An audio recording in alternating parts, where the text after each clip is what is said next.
Hi, I'm Kevin Matthews, Scottish film fan living in England, and this week, as you listen to this podcast, bear in mind that Dave will say things that are just outright lies.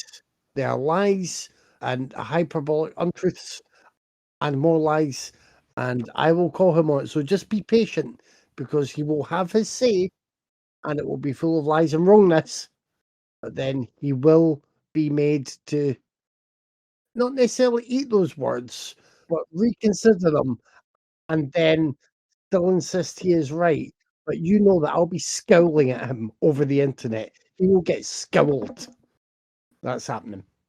I'm Dave Gray, and this week I learned Kevin's never read a Tom Clancy book. Hi, I'm Craig, film enjoyer living in England, and I've got some. I'm going to give you some Gene Hackman trivia. Gene Hackman once said the only words of direction he needed to adjust his performance were louder, softer, faster, and slower, which are the exact same words Vicky uses to adjust Kevin's performance on date night. Ooh, I mean, yeah. Not untrue. I'm Tyler Hosley, and we made history, guys. A Sean Baker directed sex worker, Tyler favorite, won Best Picture. And this is Raiders of the podcast. Yay! I didn't watch a single movie this week. Not one, but I did watch some TV stuff. I finished Love. I did. I mean, I could have had a Sean Baker marathon, but I finished Love on Netflix. I really enjoyed that. Jillian Jacobs she's something special. I love her. She is amazing in this show. Paul Rudd is amazing in this show. I thought it ended just like I figured it would end. It's not quirky. It's very, it feels more like a realism take on romance where not everything is fucking perfect. And yeah, I really enjoyed it a lot. And I really enjoy Judd Apatow's stuff for the most part. I think his stuff sometimes needs to be trimmed a little bit in the editing room. It's a little long, but I do like Judd Apatow, and this might be some of his best work. I think it's great, and like I said, the cast is fucking great.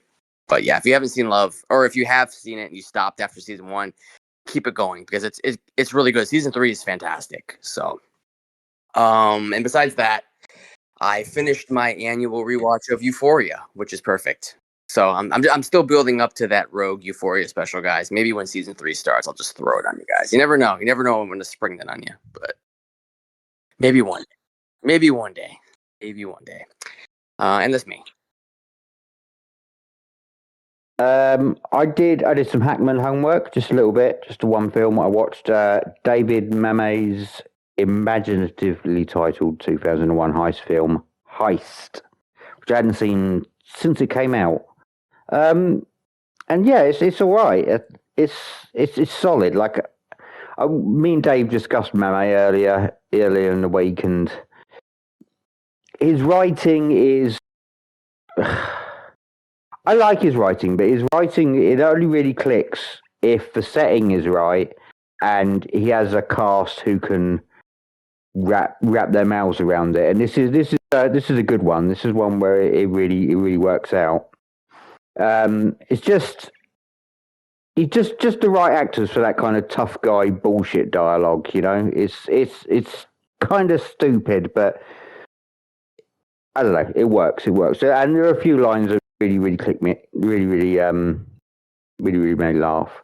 The heists are really good. There's 2 major heists in it, and they're really slick without being like really polished. You know, movie like. They're pretty slick, and the cast is excellent.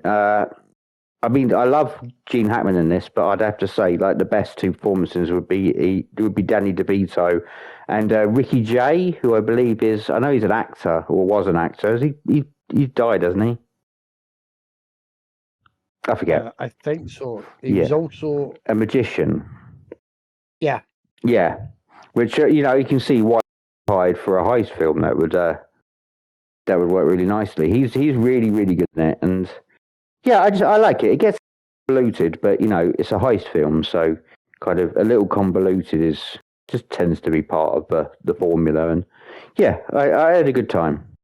And then after that vulgarity, really, I got all classy again. I got real classy this week. I went with the 1993 Merchant Ivory production, The Remains of the Day, which is just so classy.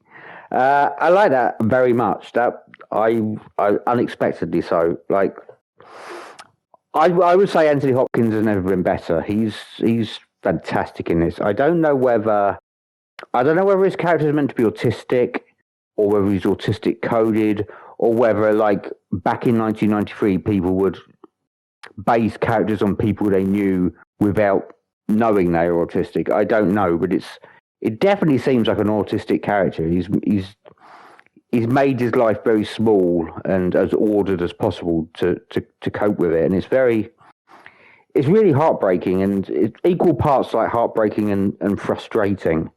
You can kind of see when you watch Hopkins' performance, you can see his inner world locked behind doors of his own, construction. And it's very frustrating and sad. And I really, really like it. Emma Thompson is wonderful, and James Fox is great. James Fox just keeps popping up in stuff that I love. He's fantastic in Servant, which was one of my favorite first time watches for years and years and years. He's in Sexy Beast, which of course that I love, and yeah, every time James Fox turns up, he kills it. So yeah, I really like the whole cast. I just like the film generally, but it's mostly Hopkins. He broke my heart in the third act of that film. It's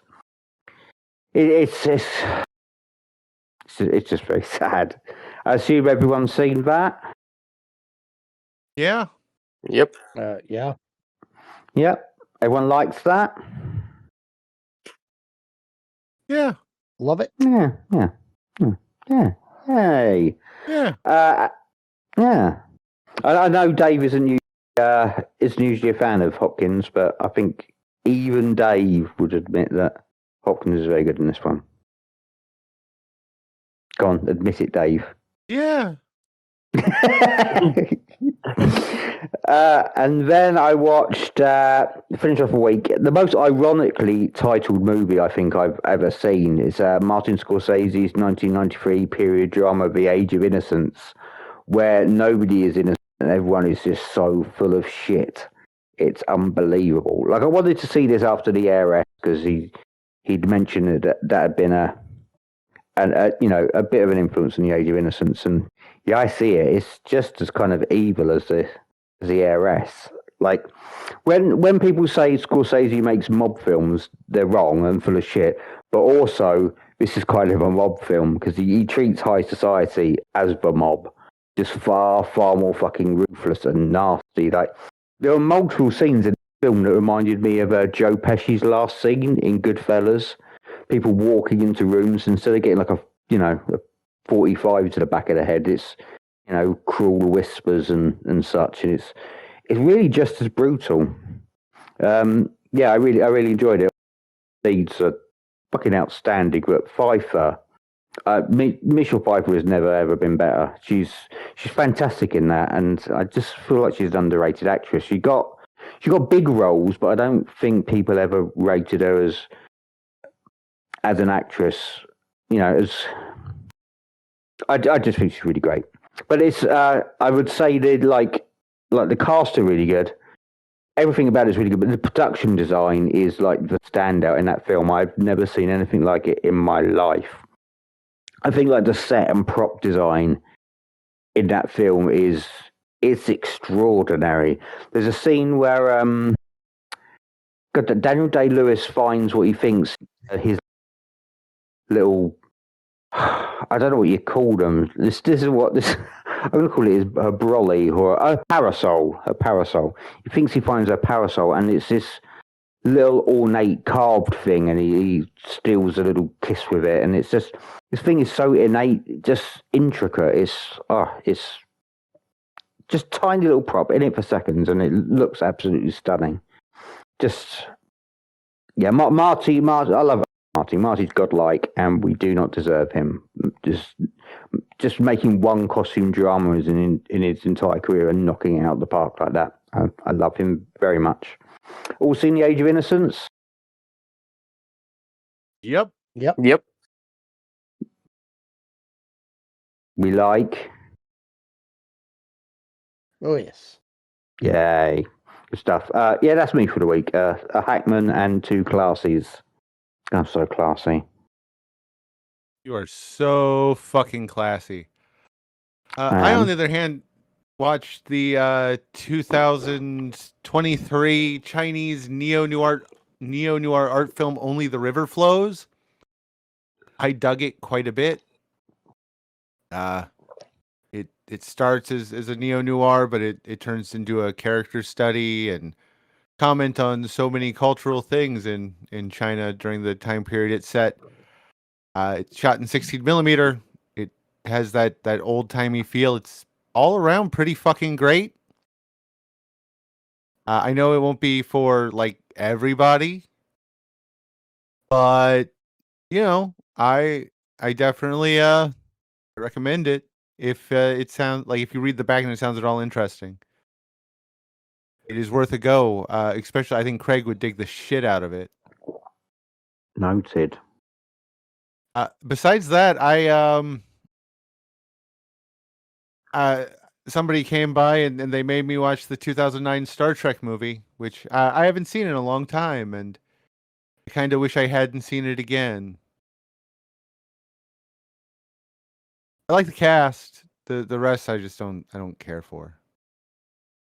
The cast does a really monumental role of trying to make a really shitty script that doesn't understand any of what's going that doesn't understand the series, and treats it like a Saturday Night Live sketch. So, you know, yay! It is what it is. It's not my cup of tea.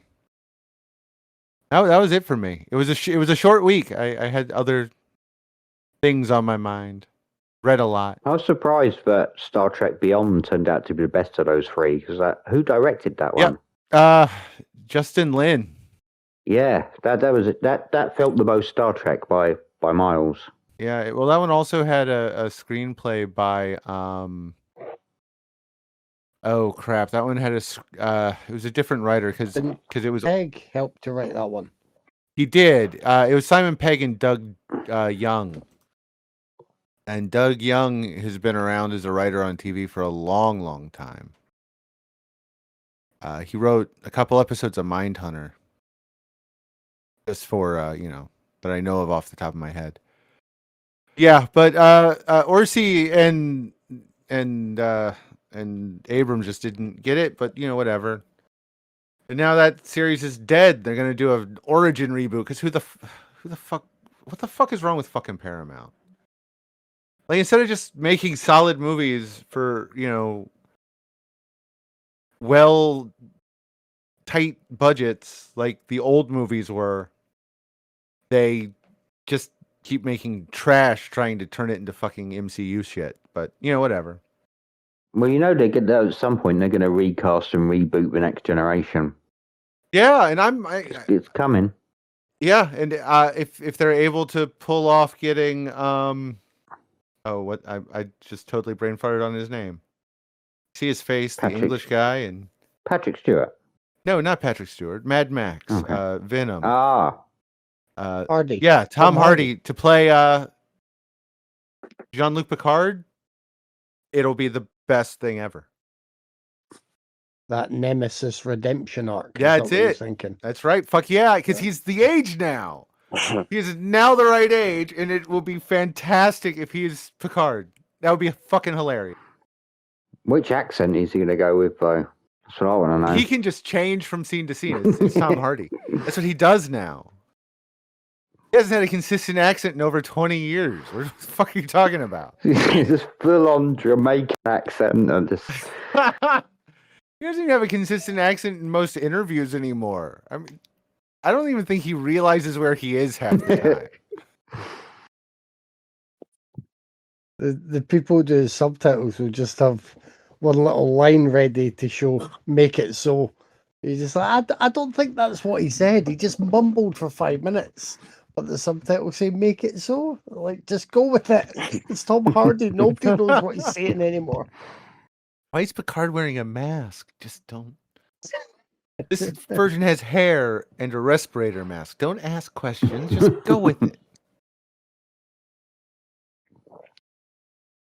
I was about to say to you guys, I didn't watch any other Hackman movies, disappointingly, and I didn't see many movies. And then I checked my list, and actually, I watched loads of movies, but I crammed them all in before I started back at work last week.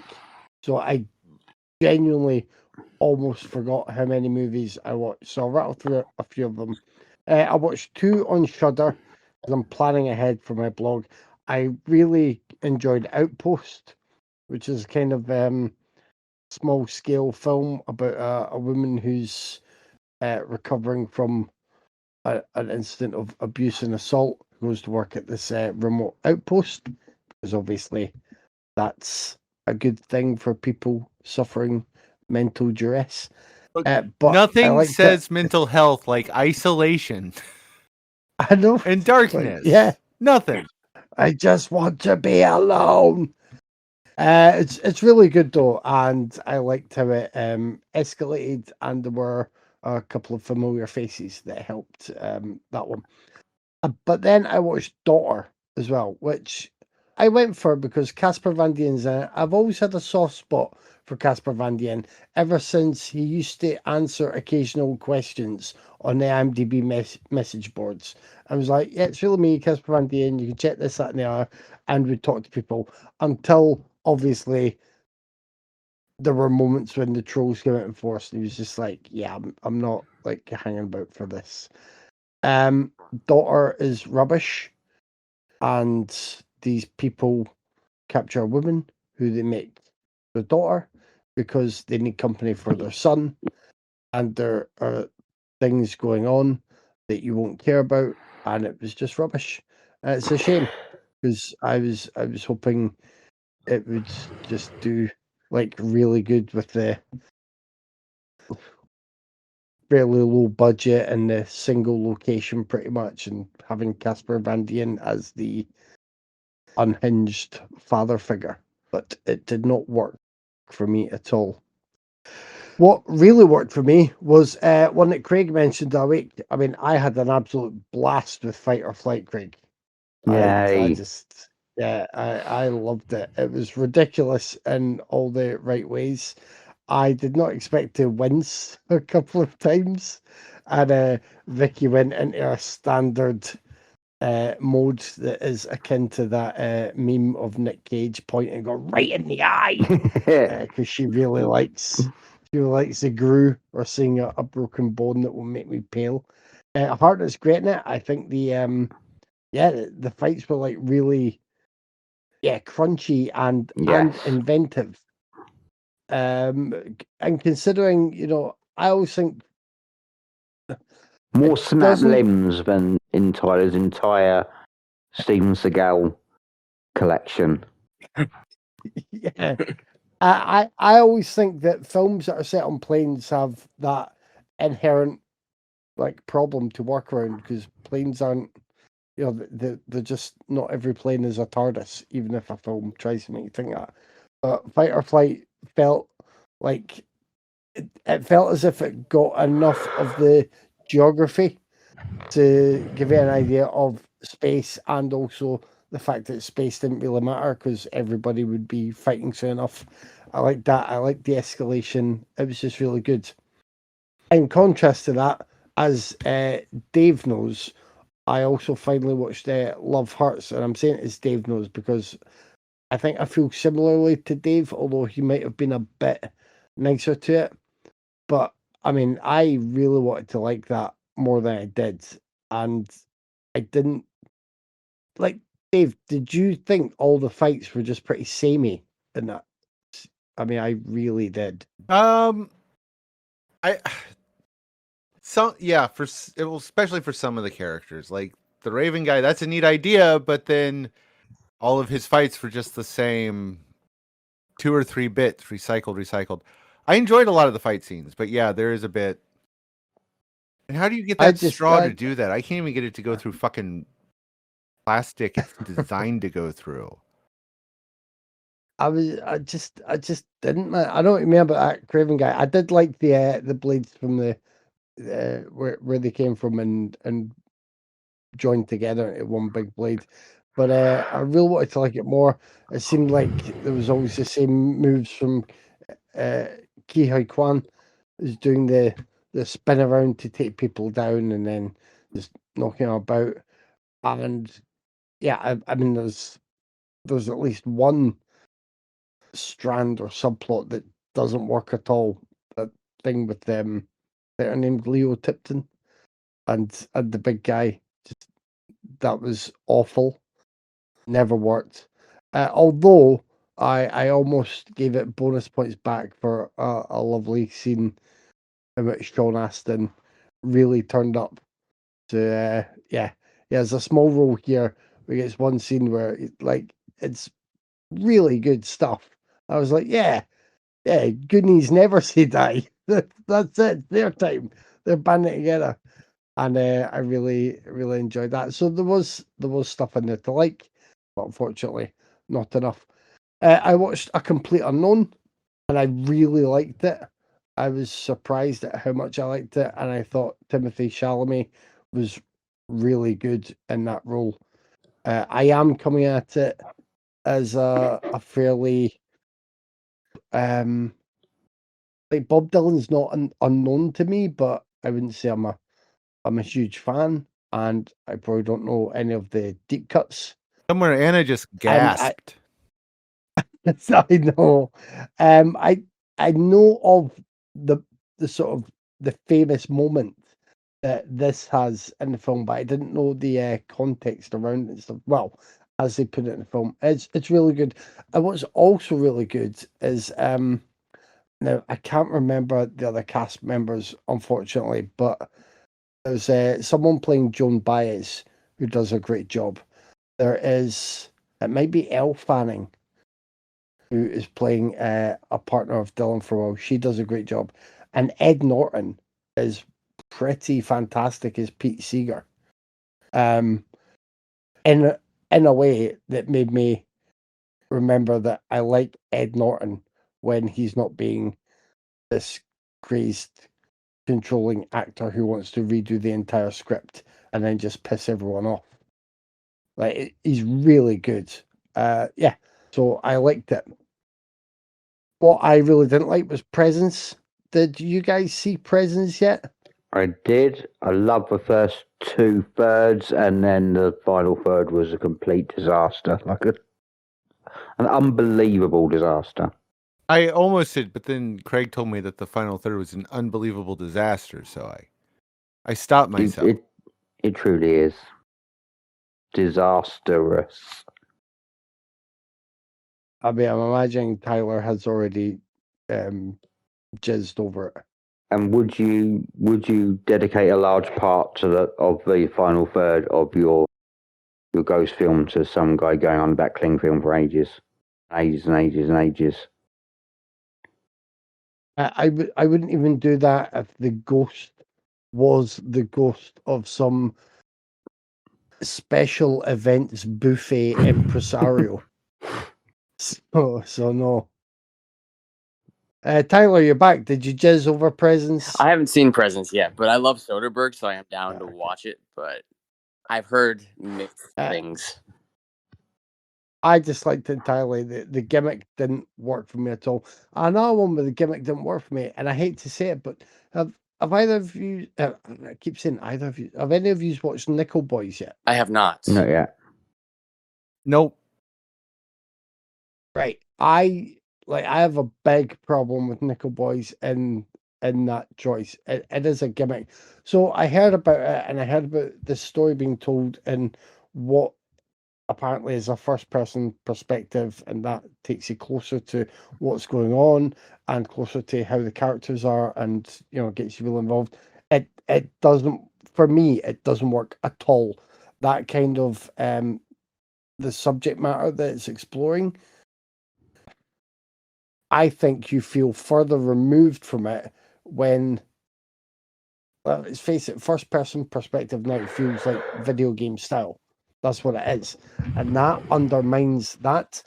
And then also, it moves between characters. So I thought you were going to stay in the perspective of one character.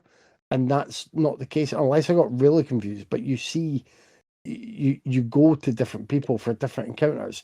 And then there are one or two moments where the camera's just, maybe 2 or 3 feet behind the head of someone talking to someone else. Like, right, make a choice and stick to it, or plot your stuff out better so you can at least, keep this the right way you want it, if that's the choice you're making. It was really bad, and it's frustrating because what I got from the details of the plot is something I think really worthwhile. You should read the book. Yeah, I mean, yeah. It did win a Pulitzer. I'm just putting that out there. Right. And that is what I should do, but that is what I'd encourage others to do as well. And I'd be interested to find out from those who've read the book who think that the film maybe, gets across some of the feelings or the just the story from the book better with that choice. I don't think it does that. I really think that is a harmful choice for that material, but maybe it's a case of what I know. And last, but by no means least, I was thinking of Tyler when I made time for this, and I made time for a film that was yet again over 3 hours, maybe nearly 4 hours. Tyler will be pleased that I got around to watching Caligula, the Ultimate Cut. Oh, nice. Didn't pick it for the podcast, so I did dive in. Nice. Yeah. But there's a big part here. So I think I saw Caligula when I was far too young to see it. It was probably on video, and everybody just thought it was this big budget porn, because it was the way it was cut then. And I remember it being a bit dull, but I was seeing boobies. That was my young critic's mind at work. Bit dull, but I was seeing a lot of boobies. Caligula, the Ultimate Cut, is a film that, as an adult, I can best summarize as a bit dull, but I saw some boobies. I think it's really, really boring, and I can't recall enough of the original cut to compare and contrast. So perhaps the performances are better here, and there are some performances that are okay places, but yeah, I mean it's not good, is it? Nope. It's just no. There is no good version of Caligula, and people need to just let it the fuck go. Are you a fan of it, Tyler? I haven't seen it in a long time, but I did like the version that I saw. It's the one that has the orgy. So what is that, the Ultimate one? I can't remember. It's been years. Well, no, I think the Ultimate Cut is the latest, made up from found. The orgy is I think it's the video cut. Okay. Because I don't think that's in the original, and then Penthouse got it, and they added a lot of sex to it. Let's say, because I have a DVD that has penetration, so whatever cut that is the one I saw. That's just your own edit. Tyler's penetration. It's got penetration. What you do for every film. Every film you've made us watch, you've sent us the penetration cut. I can't stand it anymore. Otherwise, see Fast and Furious 5, the penetration cut. Tyler has some weird movies under P for penetration in his DVD closet. That's his biggest shelf. It's just the P for penetration shelf. It's true. Have you done a full penetration special yet? Sure, I feel like we have. Oh, I mean, God, we I have. think We just have. didn't call it that. We've called it a lot of Okay. other things, but there have been multiple. Every fortnight is a full penetration special. And that was it. That was me. So I thought I'd seen not a lot, and I ended up seeing loads. This week, we watched the 1975 American neo-noir thriller directed by Arthur Penn, Night Moves, and the 1995 American submarine action thriller directed by Tony Scott, Crimson Tide. Do you guys know what unites these two films? Is it the obvious answer? Hackman! That's right. It is the wonderfully talented Gene Hackman. So, Yay. Craig, would you like to pick a movie and tell us about it? Sure, I'll go with Night Moves. Yay! Yay. First time watch, I had not seen it before. I had a great time with it. I mean, it's a great time in like neo-noir. I actually had a thoroughly miserable time with it. Really, just gut-wrenching, awful time with it. But you know, that's very much the point. There's something about 70s noir, 70s neo-noir that just sticks the knife in and twists it. These ones get dark, man. It's just full on existential hopelessness, and you know, maybe you get to die early as a treat, but it's really just they're mean, they're nasty, and this not nasty, but there is a pervasive sadness to this one that just it got to me. Like the vibes. It brought two films to mind. This one first, it brought first Altman's The Long Goodbye, in the way that it knowingly kind of subverts the blueprint for films like this. You know, it's not at all straightforward. Like, but by the end of this one, I would say there are bad people, but there are no outright villains. Come the end of the film, there may or may not have been a couple of murders, but it's just not definitive. Harry can't see the woods for the trees and is a fairly bad private detective, and he ends the film literally going in circles. Like nothing is clear in this film. Like by the end, Harry has uncovered a plot that's pretty much totally unconnected from the plot of the film, or what we suppose to be the plot of the film. And this plot he's uncovered doesn't really matter in the grand scheme of things. It's fairly unimportant, but it still leaves like multiple bodies in its wake. It's just this really depressing, awful clusterfuck, which I very much enjoyed. And the second film it reminded me of, I don't think anyone else is going to get, but it did for me. I picked it for the show a while back, and I think you all hated it. It's called Messiah of Evil, and I got the same vibes from this because I think they're both made in and about a very specific America. They're set in like this post-Kennedy, post-Vietnam, post-Manson family America, like that period in the first half of the 70s where it was just like it was like a hangover from like all the promise of the 50s and the 60s. So there's all this mistrust and paranoia, and it's fucking like decay of trusted in institutions like parenthood and marriage and friendship, and all of it's kind of up for grabs, and it's I don't know. It's just depressing and bleak. There's a reason so much great art was made in the 70s, and that's because everyone was like railing against how fucked up everything had got. And yeah, this film is a really great example of how fucked up everything got. Like the script's really good. Like it's like the man says. What's the quote? As he's watching the football, and someone asks him who's winning. He says no one. One's slower than the other, which is very much in keeping with the themes of the film. And there's lots of cool hard-boiled dialogue in there. Like he'd fuck a wood pile on the chance there was a snake in it. It's lots of really cool hard boiled dialogue, but it's not allowed to, like, I don't know. It doesn't overpower the sadness of it all. It's really good cast. I like Harris Yulin. I always like him whenever he pops up. Edward Binns is really good. Jennifer Warren is really good.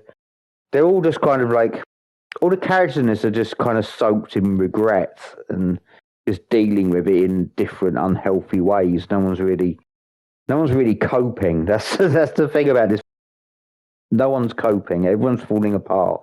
And Hackman is maybe the only one who's got any sort of shit together.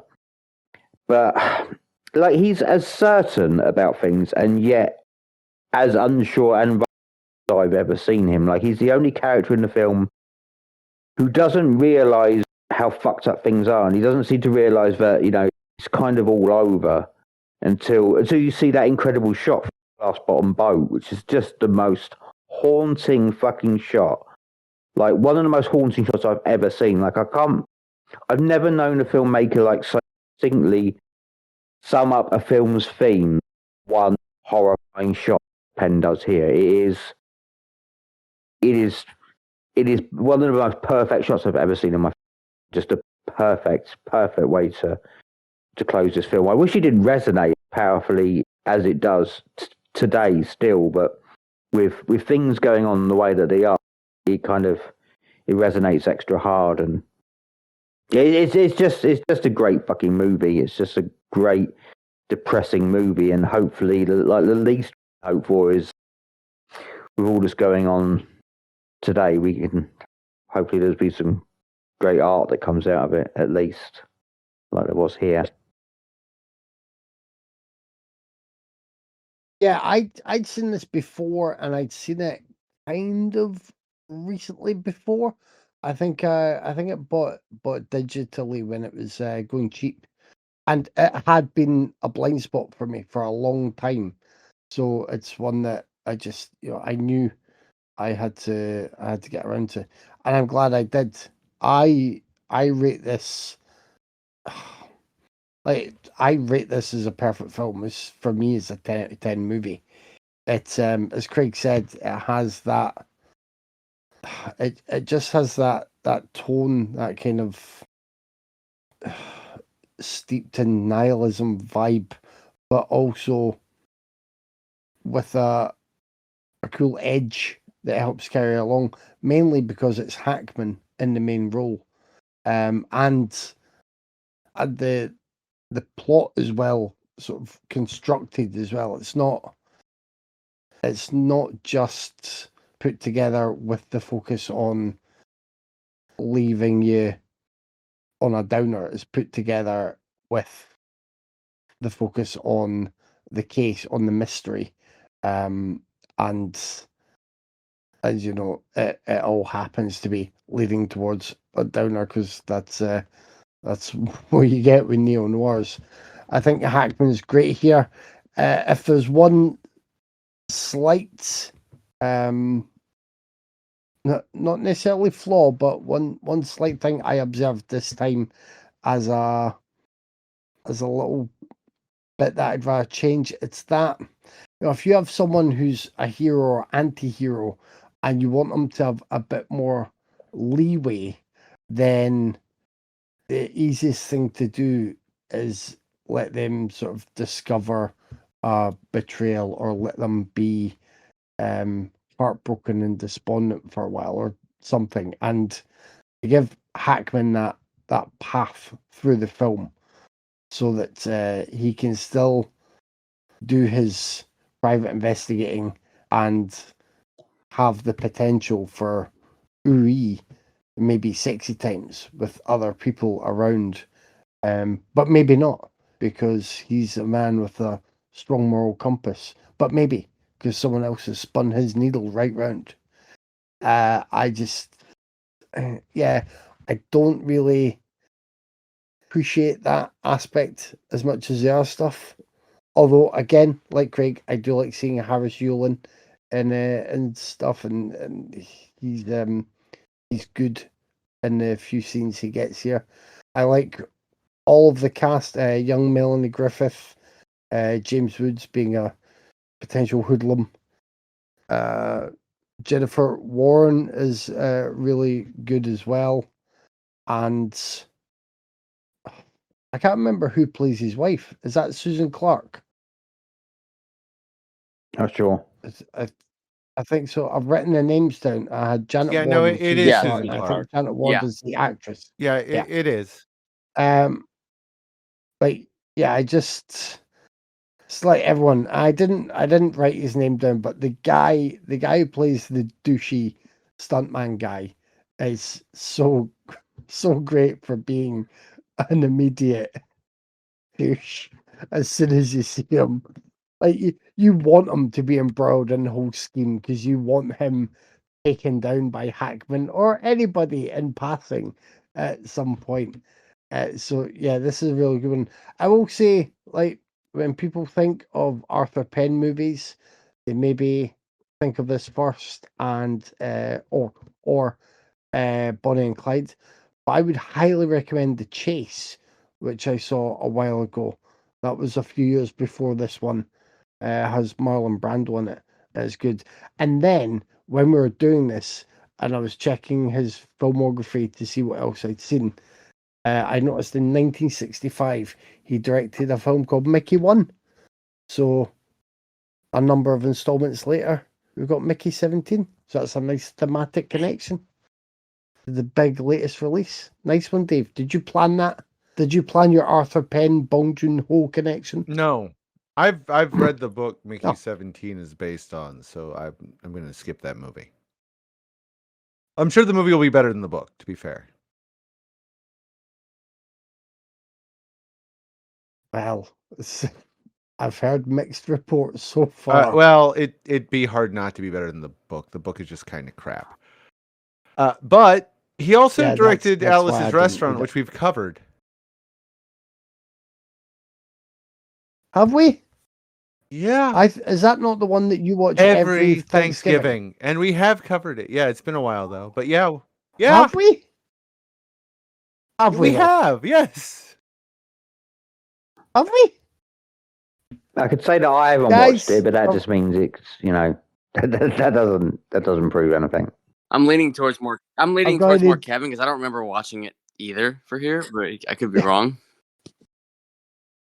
I think you've been addled with your annual viewing, and you've never actually made us watch it, Dave. I mean, I know I've never seen it, so if I've missed that week as well, but I know you watch it every year. I do watch it every year, Have we and we broken have Dave's covered it. I don't remember which episode. You got to let me think about it for a bit. But we have covered. I know we have. It has happened. Nope. I'm going to say there's more chance of me having read the book than that. Okay. That was me. Sorry, T. So this was a first timer for me. I thought it was pretty fucking great. I mean, honestly, I can't believe it took me this long to see this. If I would have known that most of the movie has this like super sweaty, depressing South Florida, Key Largo 70s neo-noir setting, I would have gotten to this a lot sooner.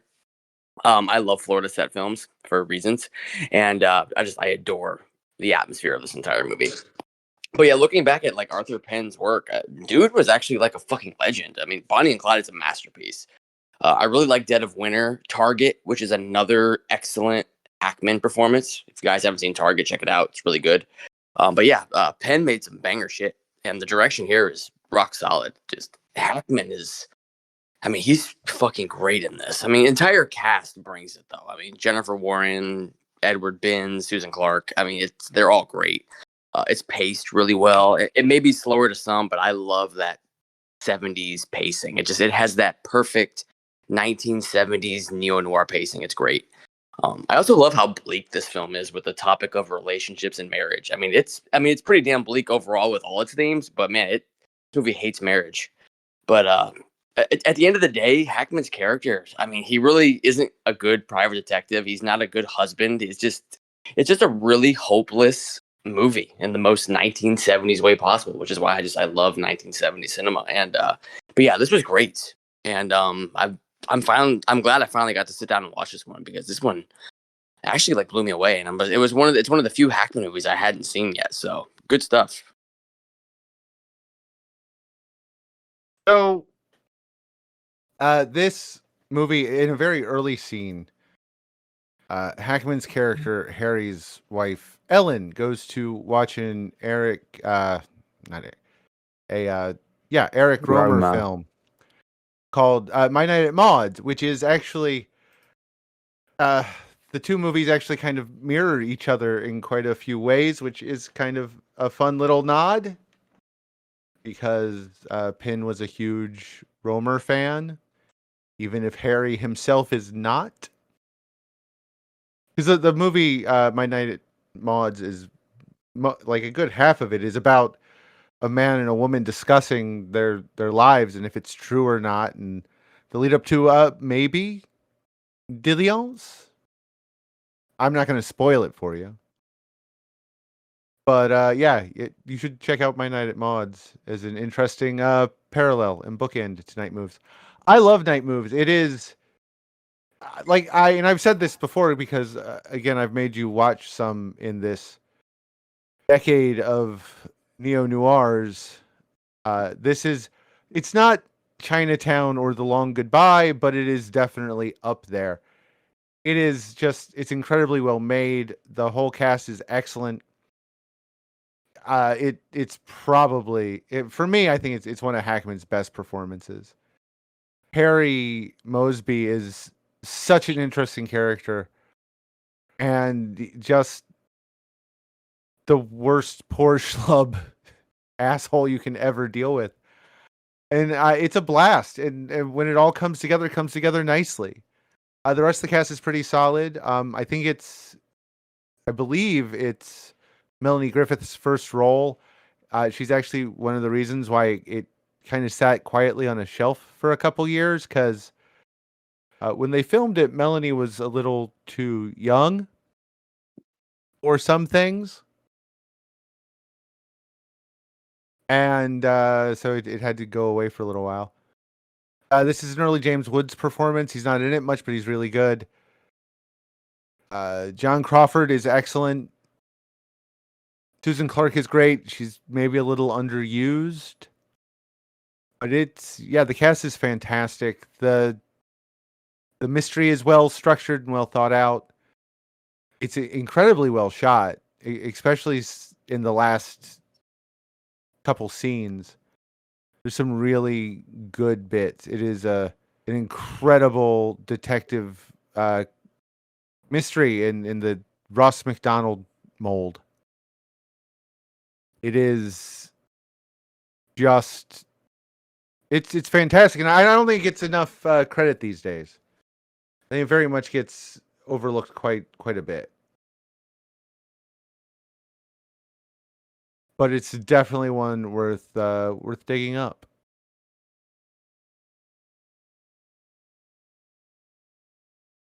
All right, guys. Should I continue on with Crimson Tide, or should I give someone else a chance to be nicer to it? We'll leave it up to you. Go on, just get your negativity out of the way. All right. Night Moves, 1995, directed by Tony Scott, written by Michael Schiffer. Fucking Michael Schiffer. Starring Denzel Washington, Gene Hackman, George Dun. I can never say his name. I'm sorry, George. Viggo Mortensen, James Gandolfini, Matt Craven, and a fistful of other. Oh, hey, it's that guy. Actors. It's the story of the USS Alabama, nuclear sub that is sent to the coast of Russia, which is in the middle of a coup, where the coup leader is threatening to nuke the U.S.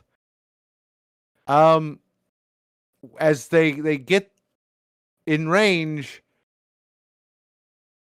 things break down and tempers flare. This movie sucks. This movie isn't just dull as hell, and not only it's dull as hell. It's one of the worst submarine movies I've ever seen. Nothing interesting happens. The characters aren't well defined. They're literally just the most cardboard cutouts ever.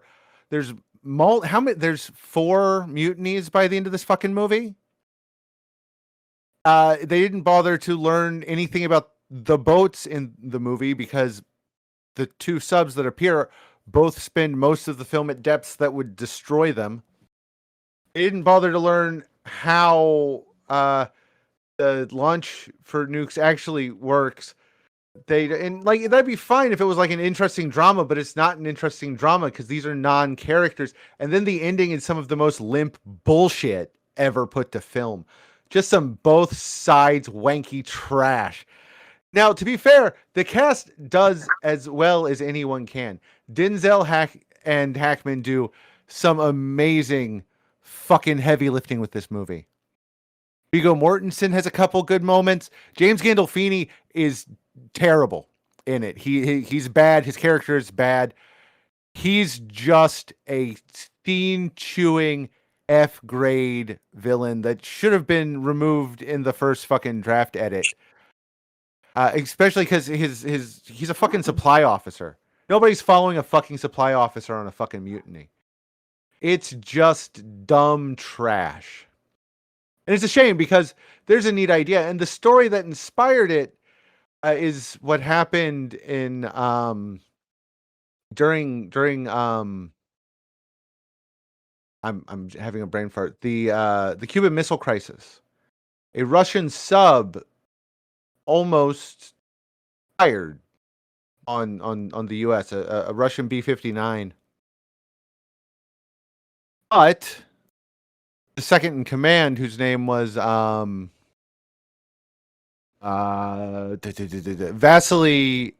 Arkhipov, stopped it from happening. It basically single-handedly stopped World War III and the annihilation of all of us. It's a fascinating story. This is just Hollywood bullshit wanking on itself smugly with some of the worst dialogue ever fucking read. And you can tell that a lot of it is from the pen of Quentin Tarantino, and he should be fucking ashamed of a lot of these lines. They're bad. The characters are too undefined. There's no stakes. There's no real tension because you know they're not going to fucking do it. It's just, it's like an hour and a half of wanky tedium for me. Fucking hate this movie. And I'm going to do my best to forget it exists.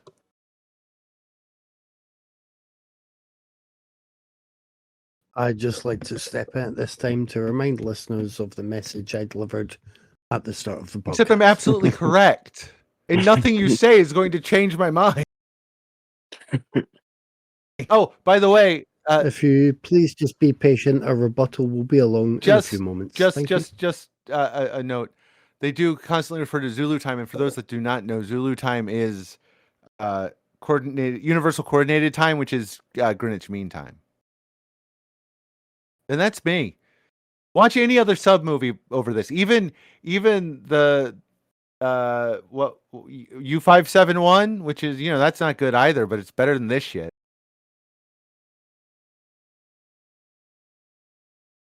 Should I go? Oh, you go, T. Want me to go? Yeah. So I watched a different version than you guys. This version actually sits in my P section. It's called Crimson Tide Heavy Flow, the bloody tampon cut. I'm kidding. There was a moment in the mid 2000s where I was trying to watch like every submarine movie I could find. At that time there really wasn't that many, so it didn't take very long to finish that marathon. My two favorites are still U571, which is written by David Ayer. I'm not biased at all, and Below, which was the David Twohy one. I really like that one a lot. It's more of a horror movie, but I really like that movie. But I think Crimson Tide is pretty damn good. Tony Scott, for me, I mean, he always delivers. Even his weaker stuff, I still really dig. I just really dig Tony Scott. It's got that Tony Scott style all over it. It's super lean, super tense. You can cut the tension with a knife in some of the scenes. The first time I saw this, I was actually like sweating worse than some of the characters in this fucking movie. Everybody sweats profusely in this. Script is solid. Tarantino's lines do stick out like a sore thumb, but I like Tarantino, so I didn't have a problem with that. It's fine. He didn't write the whole thing. I think didn't he just come in and like deliver some lines? I don't really know much. They hired him to beef up the relationship between the leads, and he failed miserably. He was a script doctor in that he came along to, someone had been injured and he came along with a knife, plunged it into their chests hundreds of times. I didn't mind the Tarantino lines. Like I said, you could see them. They stick out like a sore thumb. I didn't mind them. I think the cast is really good. I mean, did we really need to mention how good Hackman is? I mean, we all know that. I mean, the man was pretty much incapable of giving a bad performance. And I mean, here is no different. I really liked him in this. I think Denzel is great. But when the fuck is Denzel not good? I mean, you put Hackman and Denzel. Gladiator 2. I haven't seen that yet. Denzel's not good in Gladiator. No, I mean, to be fair, nothing's good in Gladiator 2, but I haven't seen that yet. Someone was watching it in my house, and I walked in and saw like a monkey fight, a CGI monkey fight. So that was the only thing I saw so far. But I will watch it eventually. But yeah, I really like Denzel in this. But like I said, if you put Hackman and Denzel together, and I'm happy. I love both of them. I actually liked James Gandolfini in this too. Didn't really have a problem with him in this. I mean, he's fine. But yeah, I like Crimson Tide a lot. It wouldn't crack my top 5 from Tony Scott. It's no True Romance, and it's no Domino. I know nobody's going to agree with me on that, but Domino is fucking amazing. I'm going to pick that one day. I mean, it's better than this. Damn, I'm surprised you actually say that, because you hated Domino, right? Or someone hated Domino on this podcast. No, I didn't. I was mad. I mean, I didn't hate it. I didn't love it. It was just there for me. Okay, maybe it was Kevin. I think Kevin hates Domino. Someone hates Domino on this podcast. I think I've mentioned it one time before, but I'm not sure. I love Domino though. I mean, I'm not a fan. I've not watched it for a long time, but I remember being completely unconvinced by Keira Knightley acting tough. Tougher than James Gandolfini in this movie. But yeah, no, I have no problem with James Gandolfini in this. I think he's fine, but I think Crimson Tide is solid. I have no issues with it, really. I mean, it kind of actually held up better on rewatch, and the nuke shit actually feels more relevant than it did in '95. So, but yeah, I thought it was good. Not, like I said, not my favorite sub movie, but it's decent. I enjoy it. I mean, I have to apologize to everyone because I shared on Instagram the image from the end because it's supposed to reassure you that nukes are now controlled by the president of the United States. They were when the movie rather than individuals. I mean, that's another thing. Like, the whole setup is just dumb. I mean, yeah, now I'm more scared of them being controlled by the president, but they were never controlled by random submarine. They weren't. That comes from a fake article that ran in the 1980s, 1986, actually.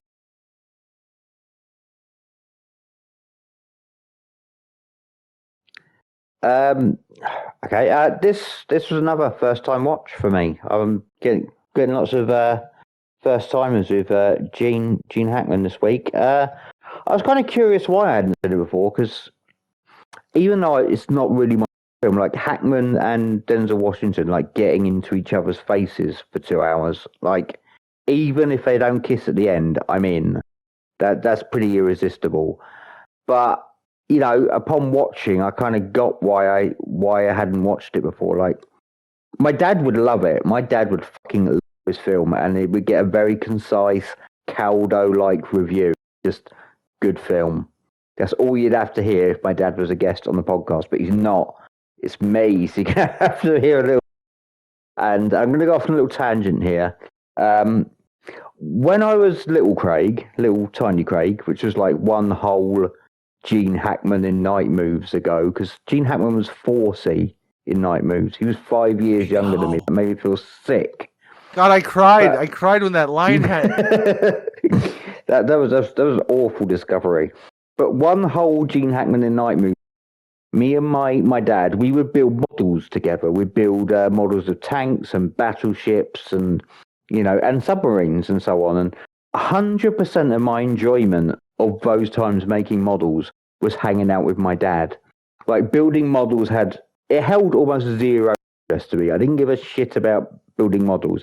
it was just I just got to hang out with my dad, and it was cool. And that was how I felt about Crimson Tide, because I loved spending time with Hackman and Washington, but the film as like a container for that did very, very little for me. Like very little. Like I can say it's just not my thing. Like I'm tempted to just say subjectively, personal taste thing. It's for an audience that I'm not part of, and that's fine.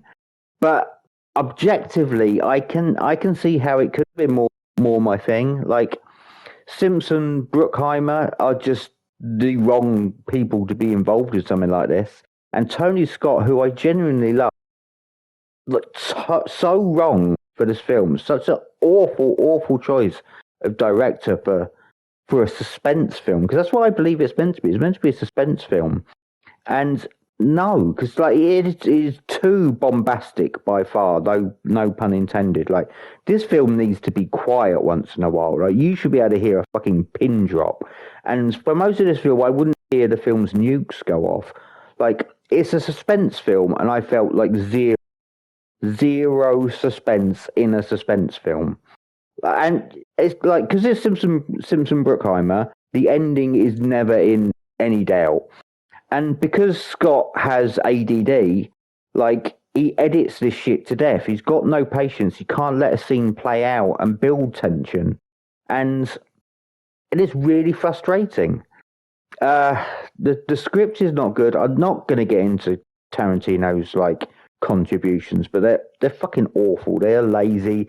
They're stiff. Like the actors can't give those lines without coming off as stiff because they're not comfortable saying this shit, and they're witless. They actively harm the film.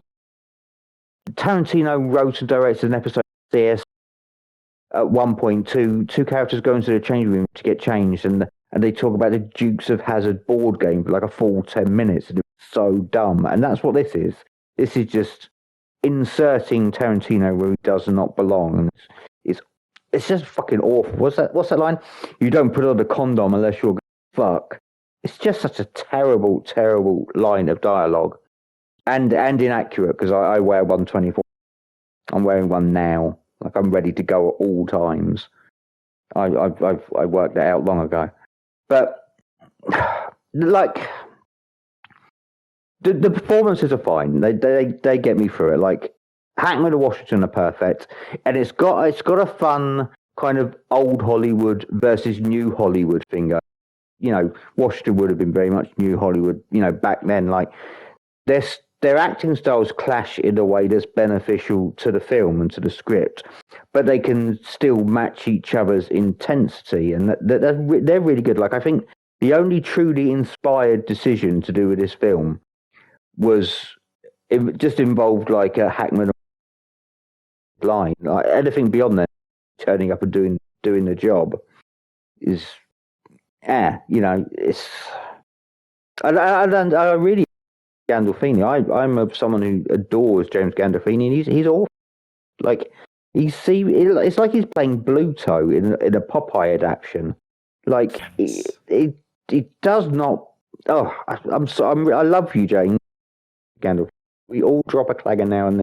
This was one of yours, but no, I did not get on with this one. I think there is some craftsmanship in terms of the film it is. I just don't like the film that it is. And, it's just left up to Hackman and Washington to keep it afloat. Again, no pun intended. I keep assuming this is a suspense film because that's the only thing it can be. And yet it's very predictable and very tension free.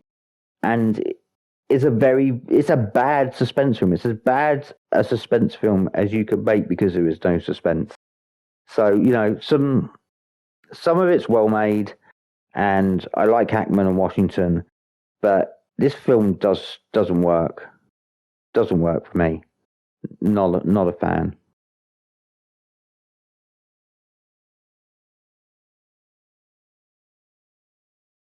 I'm disappointed. I I expected it from Dave, but not from you, Greg. You're getting it Not from me. I apologise, but I also don't apologise. The Silver Surfer. Yeah, look, that's crap. Like I do think like they do stand out like a sore thumb now. You couldn't be more.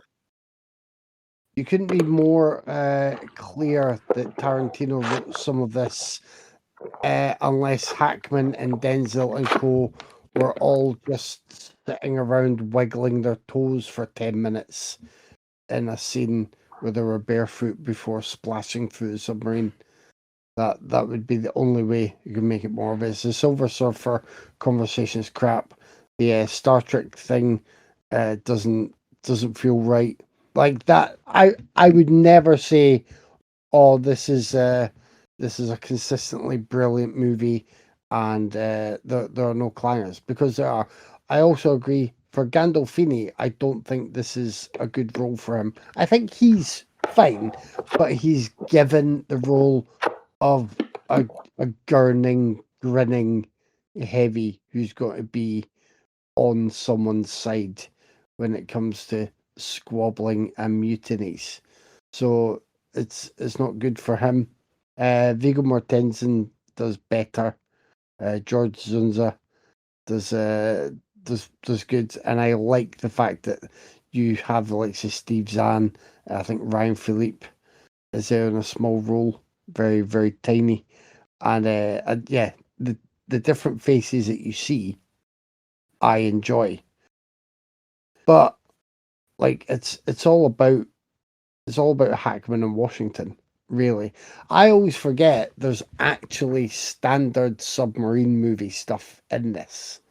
I always think it is. I believe the trailer sold it as like their confrontation over the message and what to do next, and that's the crux of it. That's the best part of this.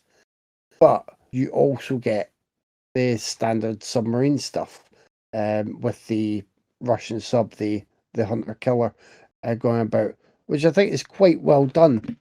Again, it's not the best. This is no Das Boot, but I think it's quite well done for what they're doing. You get a little bit of pain and tragedy in the mix, and then it goes back to the drama, the tension between Washington and Hackman. I just think that makes it all worthwhile. Like, they are just delivering barnstorming performances. It's one of those films where you can watch it, and I think you get the feeling of them enjoying just trying to outdo one another, but not necessarily always going bigger and bigger. Like, Denzel for a lot of this is quite he is the calmer, quieter figure, and he's he's ribbed a bit for his background, and he deals with everything well. But as the stakes are growing higher, he will stand his ground as well and start to. It doesn't necessarily shout back, but will then become more forceful. And when you're doing that in the face of Hackman, who's not only being just 100% Hackman at 110% volume, but is also being a stubborn ass for some of it. I like the fact that from both sides there are ways in which they can be viewed with different sort of right and wrongness about how they've gone about. There is an official way to do things, and there is a way in the difficulties of the moment to be, trying to check and double check.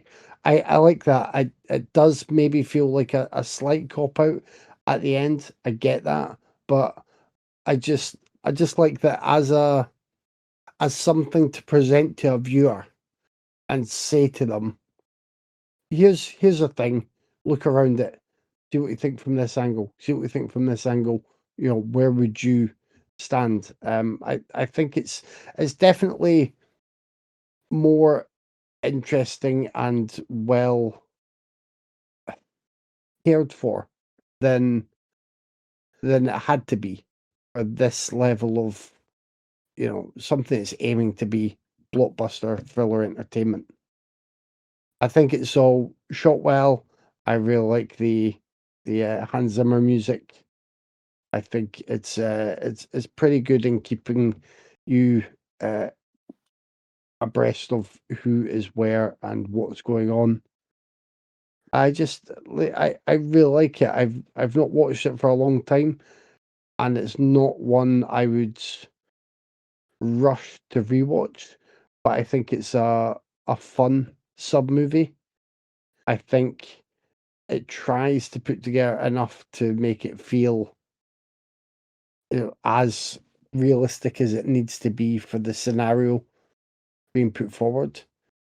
And I think it really, really works in service of the two leads. Like I don't know how Tony Scott always was with his actors, and he worked with Washington, obviously, a few times. I think I can't remember. I mean, he did Man on Fire with him. I can't remember anything else. I've gone The blank. train movie But with it's all. Yes, Unstoppable. Unstoppable. Yeah. Oh, I forgot about the train He one. did Deja Vu as well. Yeah. Yeah. I might have, yeah. So he's worked with Washington a few times, but it feels like he got Washington and Hackman on this and was like, I will do my usual and I'll shoot the shit out of everything. It's all the action and it'll be edited in my style for the most part and blah de blah. But I will give you scenes where you can tear strips out of one another or go back and forth in this toe to toe little bit of sparring, and you'll love it. And that will be my treat to you for being in this, what is basically Tosh. Oh, they did that but very glossy and well done Tosh. remake of Taking of Pelham 1, 2, 3. That wasn't very good either. Oh yeah. Denzel and Travolta. No, just but it feels like he got them together with some persuasion here, and did well by them. And I really like it.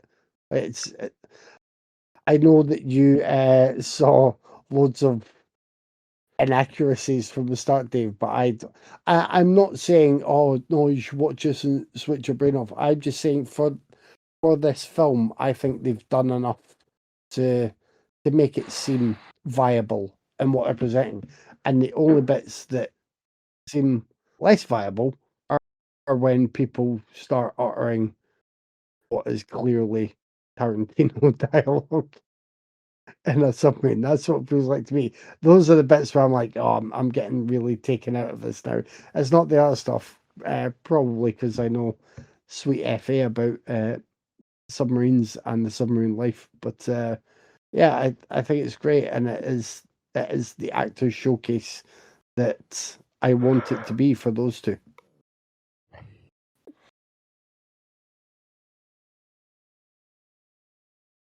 All right, guys, it's time to pick one. Well, for me, it's Night Moves, and Kevin, I respect your opinion, but I vehemently disagree.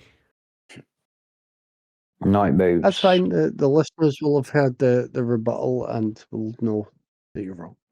Notice that rebuttal. He's trying to get at you. Yeah, that's fine. I mean, it's still Night Moves, and Night Moves should get the sweep if Tyler has any sense at all. I genuinely thought we would all enjoy Crimson Tide for it being the Washington Hackman show. Like when I I assumed wanted letting those two Washington go and out. Hackman to have a That's- good show. Instead, they gave them the dumbest show possible with delusions of intelligence, and that's my problem with it. They'd sat down and wrote a good script. It could have been like a solid watch. even with the Goofy, but they didn't do that. Dave, don't make me change my vote from Night Moves, because I will be petty enough to do it. Just leave Sorry. it. Leave it. Crimson Tide is kind of a dumb title as well. I'm just going to throw that in there. I mean, it's because they're on the Alabama, which is, ha ha ha, college football. I'm not voting for either. I'm voting for Welcome to Mooseport. Nope. No. No. No, it's Night Moves. I bet Hackman's fucking great in Welcome to Mooseport, though.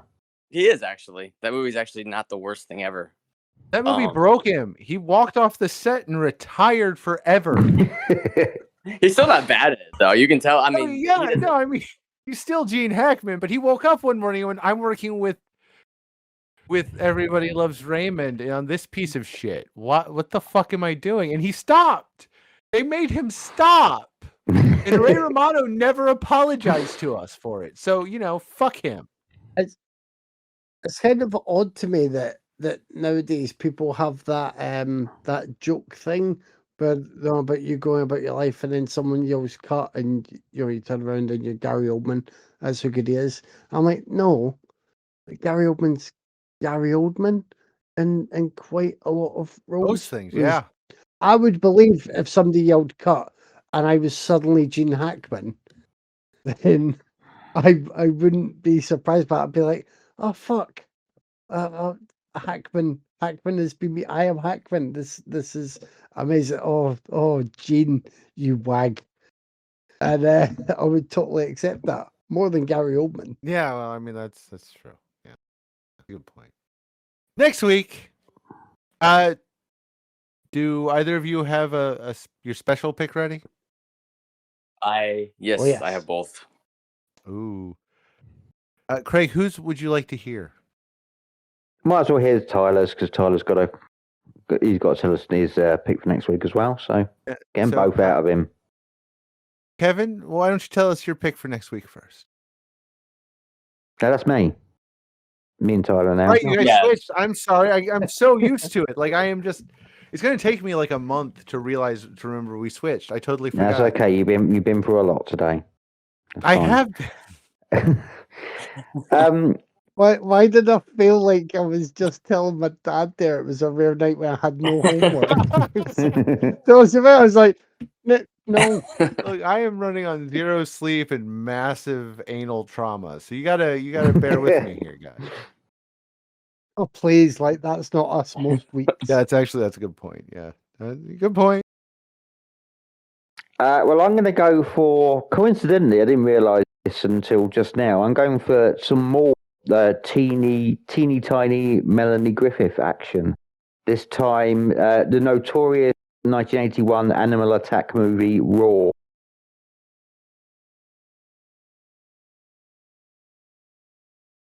And so for my pick next week, we're watching a movie about strippers. Shock. 2023's My Soul Desire. And for the special, which is Craig's sneaky way of making us watch his entire Vinegar Syndrome collection, I'm going with one of my all-time favorites, because actually one of my favorites was in that section of DVD or Blu-rays that Craig sent me. So we are watching. Damn you, Craig! We are watching Thriller: A Cruel Picture. Yeah, I knew it. I knew when I just looked at the tease and just saw that in there. Well, the others might as well not be there.